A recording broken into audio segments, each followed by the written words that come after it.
mushimiye kuba musanze ku murongo w'105 n'ibice 9. Aho niho twumvira kuri FM cyangwa ukatwumvira kuri application ya TuneIn. Aka ni kakanya twahariye menya n'uyu, aho tukugezaho amateka y'umwe mu byamamare baba baravutse mu cyumweru hagati, haba muri music, muri cinema, muri politique cyangwa se mu ikoranabuhanga. Uyu munsi page yacu yamenya n'uyu ifungukiye muri Leta Zunze Ubumwe za Amerika, aho tugiye kukubwira amateka y'umuraperikazi, umuririmbyi, umwanditsi w'indirimbo, umunyamideli, umukinnyi wa filime, umwe mu bakobwa bigeze kugambirira guhitana umubyeyi we gusa ntibimuhire. Hi y'all, how are you? Oh, I didn't know it was like an industry type of thing. I thought it was just fans. Nah, we got everybody here. Oh, that's what I'm talking about. Nicki Minaj. Nge nditunga Peter mushimiye kuba uri kutwumva.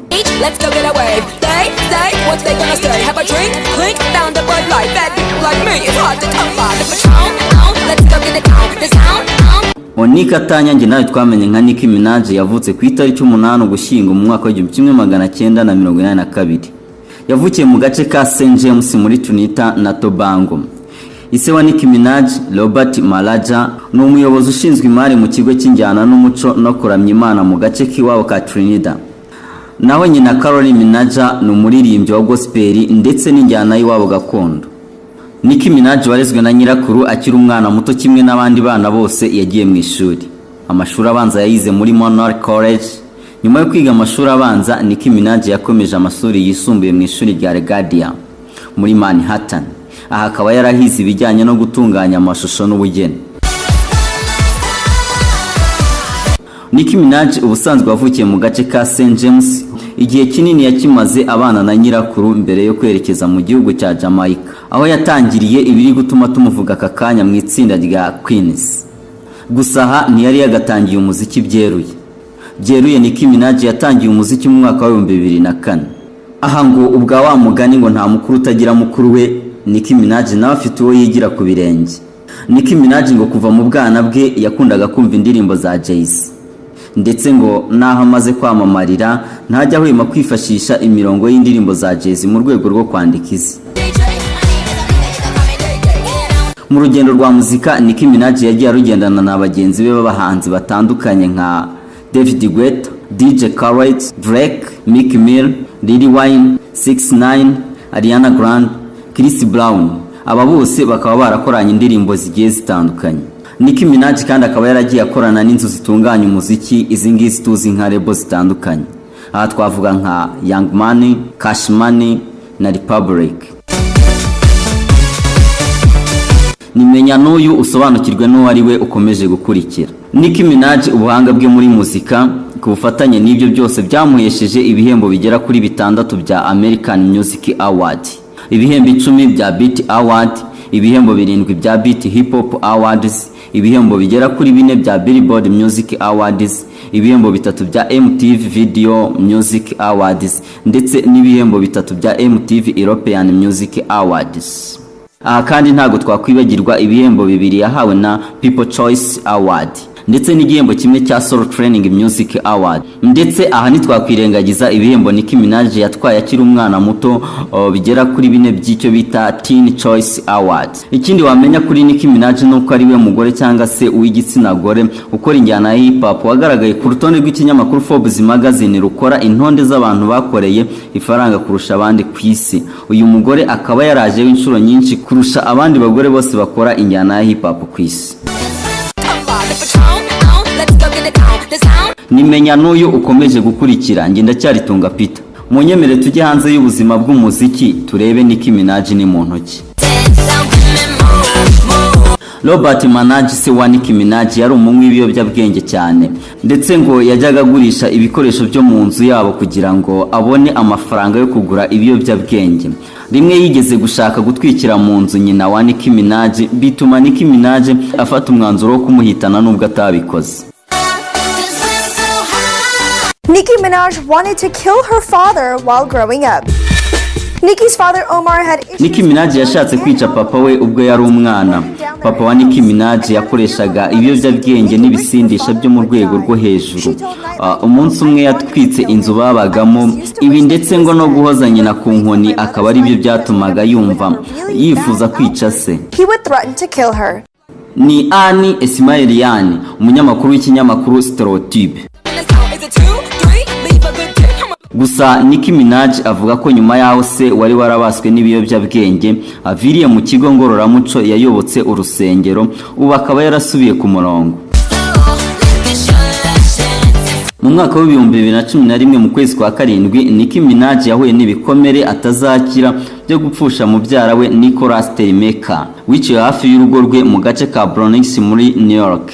Aka kababaro akaba ariko kamusunikiye mu kwandika indirimbo yise Champion and All Things Go.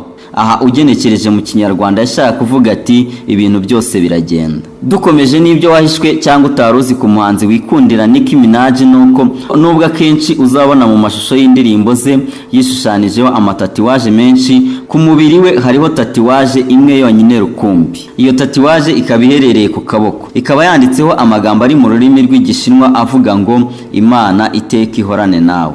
Iyi tatuwaje Nicki Minaj akaba yarishyizeho ubwo yari umwangavu w'imyaka 16.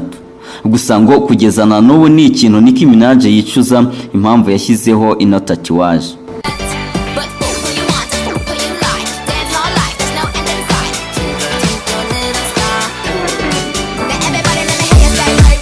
Munyemerere noneho turambure page y'urukundo. Nimenya n'uyu usobanukirwe n'uwo ari we ukomeje gukurikira. Nicki Minaj kimwe nk'abandi bakobwa nawe yarakunze aranakundwa. Gusa rimwe na rimwe ntibyagiye bimuhira kuko abo bakundanye bagiye batandukana ku maherere. Nicki Minaj mu mwaka wa 2014 yatandukanye n'inshuti ye y'igihe kirekire Safari Samuels. Bateretanye kuva mu mwaka wa 2000. Imyaka 14 yose bakaba bari bayimaranye mu munyenga w'urukundo wasojwe n'uburibwe bwarwo. Ibi akaba ari byo byasunikiye Nicki Minaj gusubiramo indirimbo All Things Go twavuze hejuru yaririmbiye mu byara we nyakwigendera Nicholas Termeka.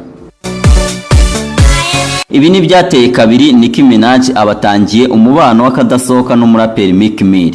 Gusa uyu nawe ntibarambanye kuko mu mwaka wa 2017 ibyabo byashyizweho akadomo ka nyuma. Nicki Minaj abicishije kuri Twitter ye yatangaje ko atagikundana na Meek Mill, amushinza kuba yarabaswe n'ibiyobyabwenge. Nicki Minaj nyuma yo gutandukana na Meek Mill mu kiganiro n'umunyamakuru wa Hot 97 ati: Nicki Minaj, tubwire nyuma yo gutandukana na Meek Mill ubukeneye urukundo rushya? No, I'm just chilling. Oya, ndacyari mu ruhirahiro, nta wundi ubunkeneye mu buzima bwanjye.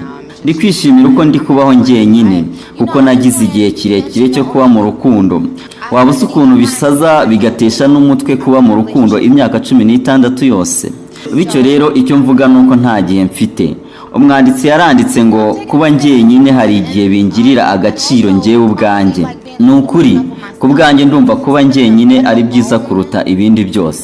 Gusa icyo nababwira meze neza. Feeling like I need someone, but I don't. I'm okay.